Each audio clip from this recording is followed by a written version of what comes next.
Wait, before you watch this video, this is the last day to order the Meat Canyon trading card pack. We got all kinds of crazy ass cards, and this could be all yours, baby. All collectible, all rare. And 1,000 lucky people will get the exclusive, very rare Melvin card. Check out the link in the description and the comments below, and good luck and God bless.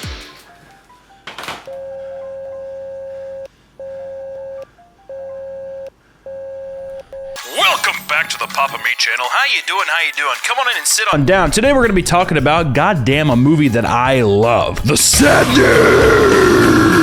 The Sadness is what I meant to say. I did a kind of a growl there, but The Sadness is a 2021 horror film. It's a Taiwanese zombie film made by Rob Jabaz. It was inspired by the comic book Crossed, which is made by, I'm pretty sure it's made by the same guy who did The Boys. Extremely graphic book for an extremely graphic movie. This movie is not for the faint of heart. I wanted to talk about this movie so much because, one, there's been a very cool resurgence of extremely gratuitous and violent movies happening lately. I mean, the two big notable ones are Terrifier and The Sadness. Terrifier had a big box office success, but The Sadness kind of had a great viral campaign. Word of mouth catched on really well and did extremely well in the film festival circuit, and also it landed itself on Shudder. Especially for a movie overseas, that's just a kind of a hard thing to do, and I don't think that people really realize it. But yeah, this is a Taiwanese zombie film. It's zombie in a way. It's a pandemic movie, and it came around the time where, you know, COVID was happening. Remember COVID? It was just an awesome film for that time because it focuses on a pandemic within itself. It basically takes the part of your brain that's just like the most fucking horny and angry and violent, and it amplifies those things. So these zombies aren't out because they're like brains. They're more like, oh, I actually fantasize about strangling people, so this person's gonna go out and fucking strangle somebody. Violence, kick some dude in the balls, eat a baby. It's like all that kind of shit. Horribly violent, but it's not out of necessity. It's out of like this extremely primal and evil like will and want to do it. They're so excited and happy to do it, which makes it so much more horrifying. The way this movie rolls out is it has two protagonists, which is Kat and Jim. Kat is Jim's girlfriend and Jim is Kat's boyfriend.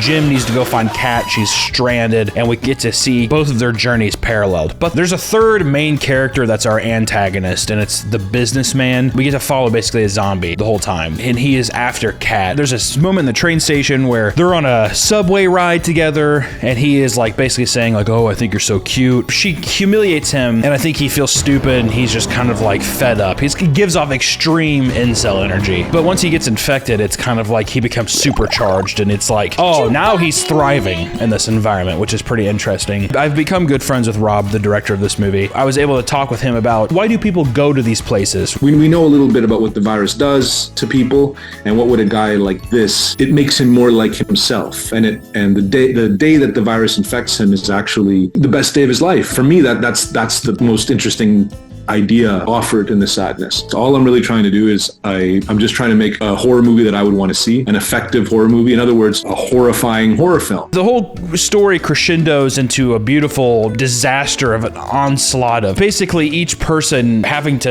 withstand this Herculean test of like just trying to get somewhere safe through all of the extremely brutal and violent things that we see in this movie. I don't even want to spoil too much of the movie because I want you to experience yourself, but there are just a few things I do want to touch on. Gratuity in film. We see Terrifier 2 with some of the extremely graphic nature of that, and it goes over the top. The Sadness does it in this beautiful way where each kind of like kill or anything that we stumble across, or anytime we see someone actually get brutally attacked or anything that happens to them, it feels so viscerally like real, and it's done in a way where there's a little cartoony moments. Like there's the part where this old woman like smashes this fryer across someone's head, and she like grabs his skin, and it's almost like as if you grabbed the top of like a frozen cheese pizza and grabbed it and shrunk it down, and like that's gross and it's over the top. But then other parts are just so viscerally like to the point.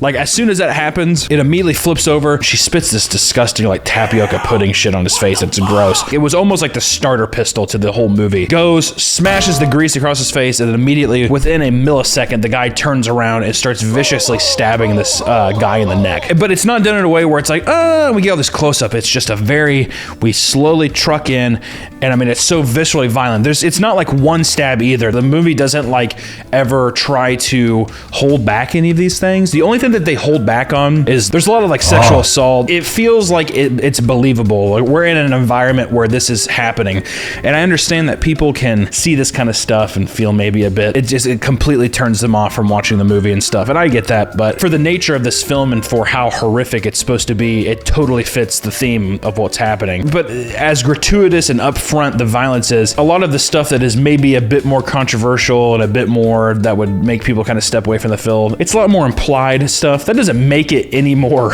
like easier to watch, but it is something where the director Rob Jabaz did a good job of being like, I'm going to imply this thing, I don't have to show you everything just to like get as much shock value as you can. In my mind, that shows that, shows my attitude towards this stuff. I realize that it's touchy material. If I wanted to make the grossest thing in the world, I could go a lot farther than I did with this sadness, trust me. You need to balance this stuff. It's like making food. You just don't put just tons and tons of friggin' habanero peppers in your food, or else you can't eat it. In movies like this, where people are getting their arms broken, people are getting stabbed, eaten, ripped apart, I think that showing those things isn't necessarily shock factor as much as just like visual eye candy to kind of reaffirm the kind of dangers that you're in, but you can still show different facets of like being in danger and horrifying things that happen without just straight up showing every aspect of it. It's like sexual assault and stuff. We don't need to see that. We don't need to linger on it for too long. Spoiler warnings with this: somebody does get their eye hole fucked.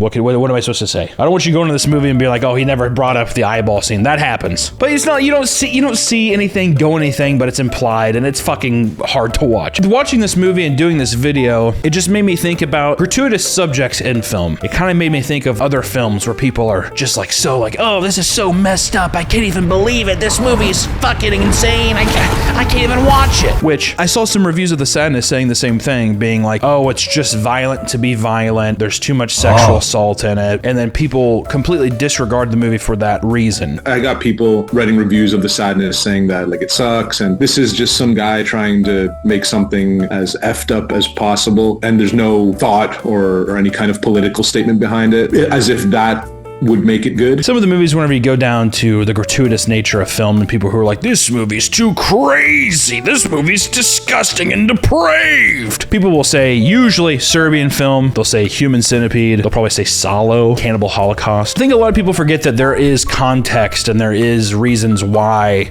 people make these films. I think that there are a lot of filmmakers that make these disturbing and disgusting films for the wrong reasons, but usually you can tell by that. Like whenever I watch, even when I rewatch Serbian film, the film was very beautifully shot. Same with Human Centipede. All of these things it's coming from an artistic lens, and I think that all of these things, it's directors trying to invoke an emotion out of its viewer. We're not trying to put them up on a pedestal and be like, this is awesome, I want to do this. I think it's trying to be put in a seat where I understand that me watching this film is an imaginary thing. I mean, it's a movie. What am I supposed to do? It's to be shocked and to be put in a scenario where it's so real and so disturbing that it's hard to even imagine that happening to you. And for an art piece, and it's something that you're watching and it's like escaping from reality for an hour and a half from, to me, that's like such a powerful tool and like an artist's toolbox kind of thing. To be able to convey that kind of story and takes you to places that maybe you don't want to go, I think is very interesting. And I think that like there's no right or wrong answer to can you touch on certain subjects. Anything that is under the sun, you can make a movie on. I think that where that delineation comes down is what is the artist's intent and how are they presenting it to their audience? Because I think that if a movie has so much crazy shit, and especially like sexually exploitative things, it falls under that male gaze. At a certain point, you're wondering if the director is being like, am I supposed to being like, oh, this is nice, okay, cool, okay, fuck yeah. And I think that a lot of directors do that, even if they don't consciously think about it. A lot of these examples and these themes can be completely driven in the wrong direction, and that's the brilliant dance that I think like The Sadness does, is he's dancing very elegantly on that line between what makes something very captivating, horrifying, and completely revolting to your eyes and making you just be like, oh my god, why am I watching this? Turn it off.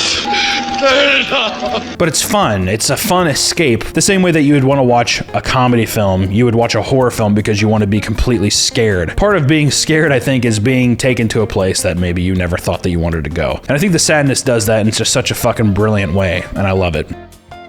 All of the actors in The Sadness too, there's not one bad performance. It's like the standout person in the film is the businessman. He's just like this walking demon. The actor does such an amazing job about feeling like this grim reaper. It's like this impeding shadow on the film. It's unbelievable. It's truly a fucking awesome performance. Whenever I was younger, I really didn't look into movies with subtitles. Can you speak English? Fuck you! The more I got into like Korean cinema, and the more that I started watching more movies from overseas, you really get this different feeling of storytelling and different feeling of pace and how the actors act in movies. It's fundamentally different overseas than it is in the States. In The Sadness, it's interesting because we're moving so fast all the time.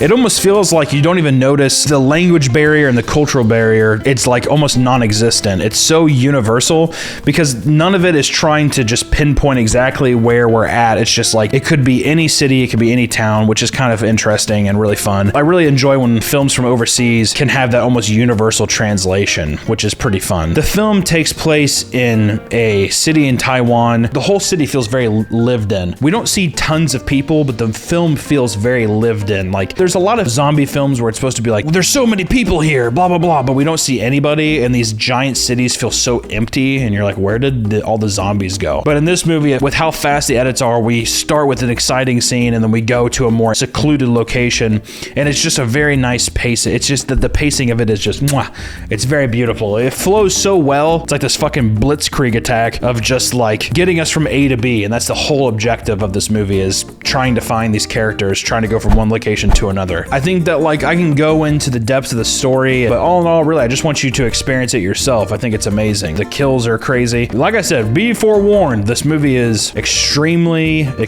violent, very in your face with it, but I think that I just wanted to give it a shout out because in a land of big budget horror films, it's very cool that we're seeing very cheaply made films be constructed so well. Like, the craft of the movie is so well made that they can stand up against these other big releases. We're in a really awesome sphere of horror right now, and I think especially if you're interested in the subject, I would heavily recommend stepping out of your comfort zone and trying to experience new aspects of this genre. And that's the thing too, if you feel like you're bored and you feel like you're seeing the same stuff over and over again, that is your brain telling you to dig for more movies, to step out of your comfort zone, to like try giving new movies a chance, because I promise you will stumble across something that completely shifts your perspective of movies or what you enjoy in a completely new direction. And that's like the funnest part about exploring an art form. And I think Rob Jabaz, who's become